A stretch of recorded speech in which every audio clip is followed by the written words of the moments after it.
Hello ಸ್ನೇಹಿತರೆ, ನಮಸ್ಕಾರ. ನಾನು ನಿಮ್ಮ ಪ್ರೀತಿಯ ಸುರೇಶ್. ನನ್ನ ಮಾವ ಸೆಕೆಂಡ್ ಹ್ಯಾಂಡ್ ಗಾಡಿ ತೊಗೊಂಡಿದ್ದಾನೆ, ಟಾಟಾ ಎಸಿ HT ಅಂತ. 2018 ಮಾಡಲು. ತಗೊಂಡಿದ ತಕ್ಷಣ ಏನೇನು ಚೇಂಜ್ ಮಾಡಿಸ್ಬೇಕಂತ ನೋಡಿ. ಮೊದಲು ಇಂಜಿನ್ ಆಯಿಲ್ ಚೇಂಜ್ ಮಾಡಿಸ್ಬೇಕು ಮೊದಲು. ಆಮೇಲೆ ಡೀಸೆಲ್ ಫಿಲ್ಟರ್ ಇರುತ್ತಲ್ವಾ, ಇಲ್ಲಿ ಒಂದು ಸೆಕೆಂಡ್ ತೋರಿಸ್ತೀನಿ ನಿಮಗೆ. ನೋಡಿ, ಡೀಸೆಲ್ ಫಿಲ್ಟರ್ ಇದೆ, ಇಲ್ಲಿ ಎರಡು ಇರ್ತವೆ ನೋಡಿ, ಇದೆ ಡೀಸೆಲ್ ಫಿಲ್ಟ್ರು. ಸೊ ಅದನ್ನು ಚೆಕ್ ಮಾಡಿಸ್ಕೊಳ್ಳಿ, ಒಂದೊಂದು ಸರ್ತಿ ಹೋಗಿರ್ತವೆ ಅವನು.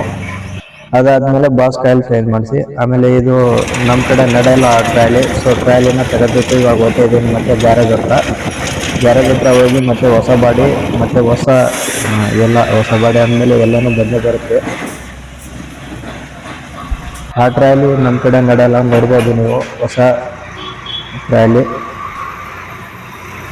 ನಮ್ಮ ಹೊಸ ಟ್ರಾಲಿ ಎಷ್ಟು ಬಿತ್ತಂದರೆ ಟೋಟಲು 31,000 ನಮ್ಮ ಟ್ರಾಲಿ ಕೊಟ್ಟು. ಸೆಕೆಂಡ್ ಹ್ಯಾಂಡ್ ಗಾಡಿಗೆ ತುಂಬಾ ಖರ್ಚಾಗುತ್ತೆ.